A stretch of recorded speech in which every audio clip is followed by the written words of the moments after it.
Assalomu alaykum. Podpischiklarim. Xudo xohlasa mana uychalarga harakat qilay degandek bo'lyapti bu qushlarimiz. Xudo xohlasa yangilik bo'lib qoladi shekilli. Natija yaxshi. Uylarga kiramiz deyishyapti ular.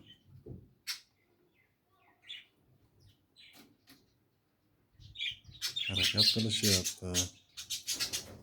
Xudo xohlasa qo'shimcha nima ovqatlar berishdi, qush boqadigan akalarimiz bilsanglar, aytib bersanglar, qo'shimcha qilib yuboramiz.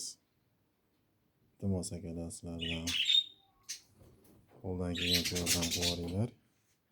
Shu maskanlashuv bittasi sust turib olyapti-da. Hamisha sust turib oladi.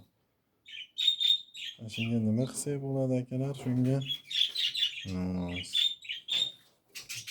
Narigisi qorasi shuncha sust turadi, hamisha sust bo'lib oladi. Ovqat yeyishlari yaxshi lekin. Bugun ishdan keldik, bir qator bularni endi hozir oshnoniga qarab qo'ysak, xudo xohlasa.